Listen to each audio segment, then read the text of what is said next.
రేవంత్ రెడ్డి ప్రభుత్వము 2 విషయాల్లో ఇబ్బందులు ఎదుర్కోబోతున్నది. అందులో ప్రధానమైంది గ్రామీణ తెలంగాణకు సంబంధించినవే. బీఆర్ఎస్ ఓడిపోవడానికి, కాంగ్రెస్ అధికారంలోకి రావడానికి కారణమైన 2 విషయాలు. అది రైతు బంధు, బ్యాంకులో రైతుల రుణాలు. ఈ 2 విషయాలలో బీఆర్ఎస్ ప్రయత్నం చేసింది. చివరి నిమిషంలో రైతు రుణాల మాఫీకి సంబంధించి అకౌంట్లలో వేసింది. ఆ బ్యాంకర్లు వడ్డీలకు తీసుకున్నారు, అసలు అట్లే ఉంచారు, అసలు పైన కూడా మిత్తిలేస్తున్నారు.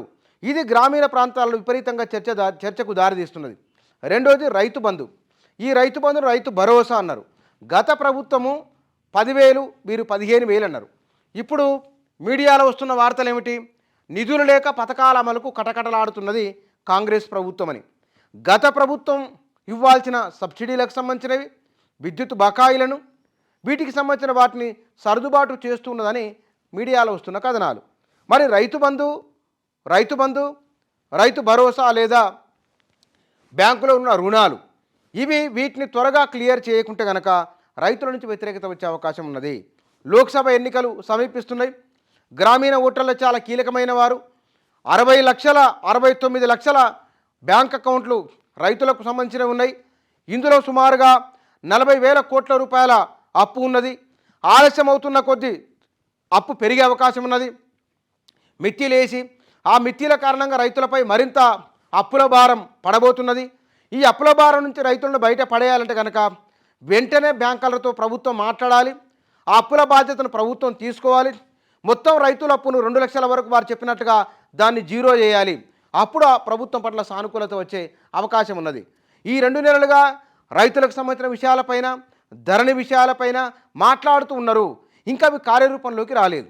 కానీ బ్యాంకర్లతో కూర్చొని మాట్లాడుకొని సర్దుబాటు చేసుకోవడానికి 1 రోజా 2 రోజుల ఒక టైం బౌండ్ తీసుకొని వారితో మాట్లాడితే కనుక రైతుల్లో, ప్రధానంగా గ్రామీణ ప్రాంత ఓటర్లలో కాంగ్రెస్ పట్ల సానుకూలత వచ్చే అవకాశం ఉన్నది.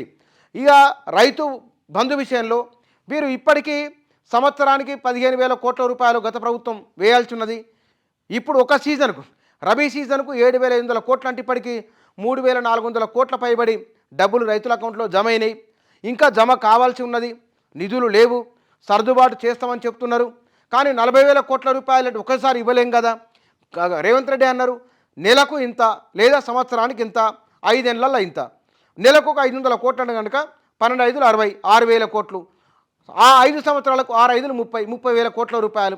ఇట్లా సర్దుబాటు చేసుకొని ఆ బ్యాంకర్ల దగ్గర తామే చెల్లిస్తామని, తాము బాధ్యత తీసుకుంటామని నెల కింద ముఖ్యమంత్రి రేవంత్ రెడ్డి అన్నారు.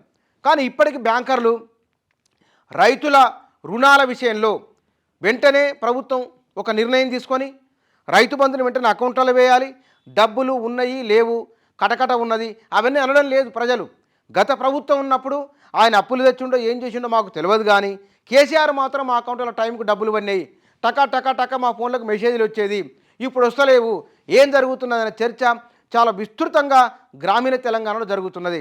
కాబట్టి ఈ రైతు బంధు విషయంలోనూ, రైతు రుణమాఫీ విషయంలో వీలైనంత త్వరగా ప్రభుత్వం నిర్ణయం తీసుకొని బ్యాంకులను పిలిపించి మాట్లాడితే మంచిది.